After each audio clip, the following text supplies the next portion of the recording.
Hi everyone. Today I'm going to talk about the so-called rope swing. This is the rope I made 2 days ago, and I used the rope swing for two main purposes. The first purpose is to establish a reasonable swing plane. So when you swing the rope back and forth continuously, and if you can maintain a consistent plane both ways, then that means that's your swing plane. So let's see how it goes. It is always easier to throw the rope slightly toward the target first and then start the swing.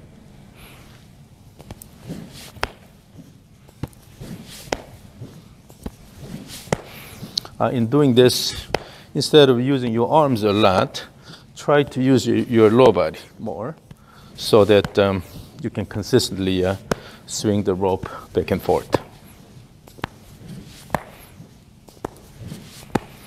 So if you can maintain very consistent swing plane both ways, that means you got rid of all the unnecessary movements.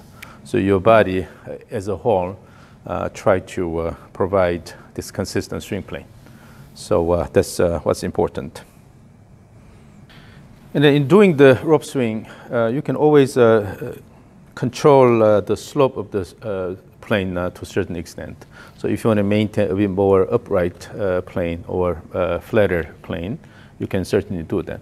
But it has to be basically a function of your swing pattern. Some people may lift the arm quite a bit here, but still you should be able to maintain a consistent swing plane here.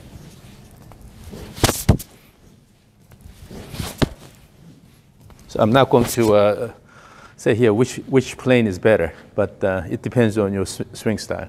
So if you tend to raise your arms high, then again, based on that, you should be able to maintain a consistent swing plane. And then if you want to keep it flatter, then you can certainly do that. So fairly turning the shoulders back and forth, and then bring the rope along the shoulder line here.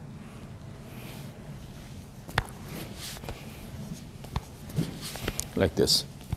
So flatter swing plane here, and then a bit steeper swing plane here.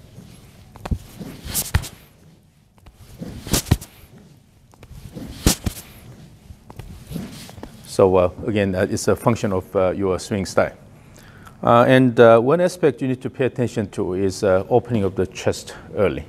So when the rope is around your body here, and on the way down, if you open your chest early, then you tend to have a more open plane.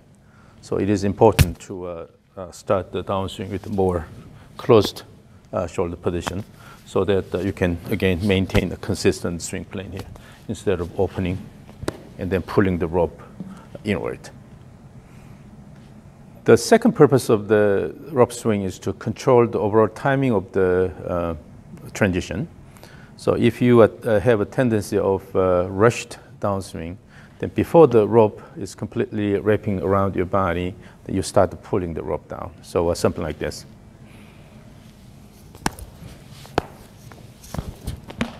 So before the rope is completely going around your body, when you pull the rope down, while the arms are moving down, the rope is hitting your body. Like this. So again, let me repeat this several times and then show you this motion.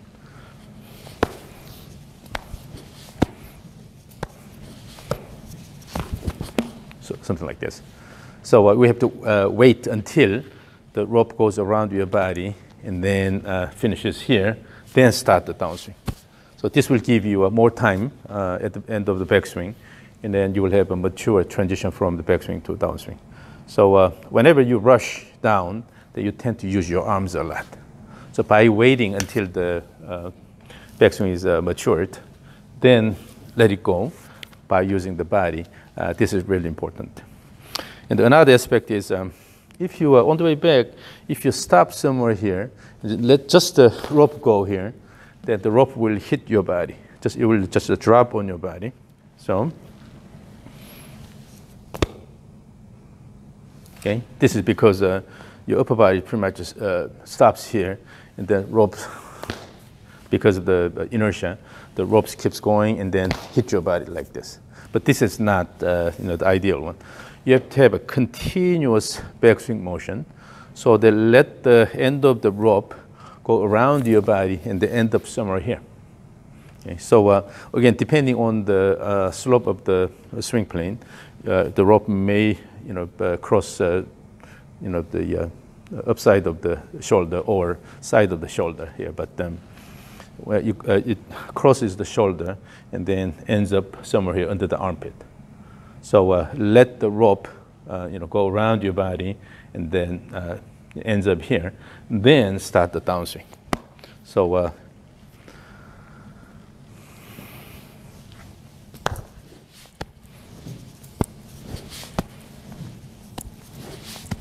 wait until it goes around.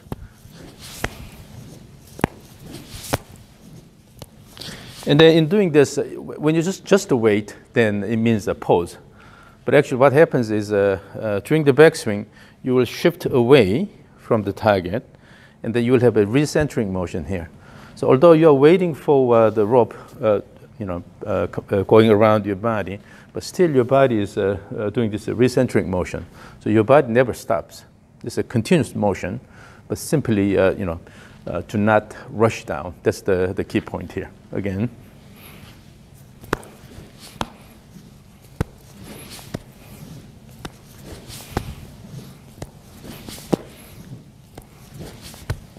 And also, in doing the rope swing, how much arm action you have depends on how much shoulder turn you have. So if you tend to turn more, then you don't have to use your arms much. But as you can see, I'm quite stiff, so I lack flexibility. So I don't turn my shoulder enough. So I have the tendency of using my arms to a certain extent. So it's basically a trade-off between the shoulder turn and the arm action.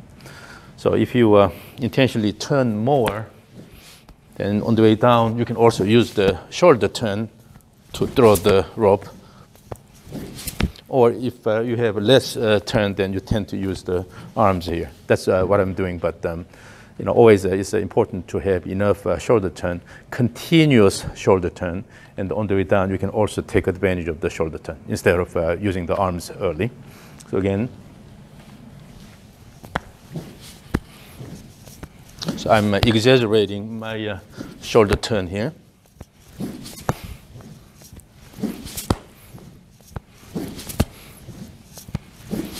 Yeah, but I lack flexibility, so unconsciously I always try to use my arms.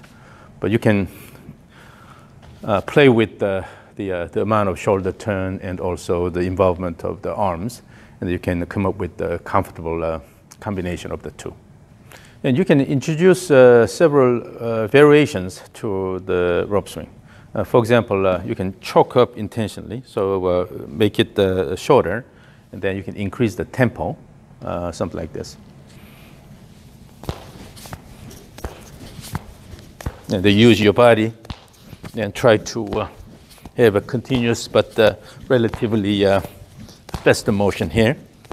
Or you can have longer one and then bigger rotation, a slower tempo here. This is also possible. And you can introduce steps. If you want, you can introduce the steps. Also, you can have side steps. So if I summarize, again, I use the rope swing for two main purposes. The first one is to establish a reasonable swing plane, and then to be able to move the rope along the swing plane consistently back and forth. So that way you will be able to eliminate a lot of unnecessary movements. So when you use the actual club, then you manipulate the club motion, even if you have some unnecessary movements. But with the rope, you cannot do that. So you have to guide the rope properly so that the rope can move along the swing plane. So this way you can actually eliminate a lot of unnecessary movements.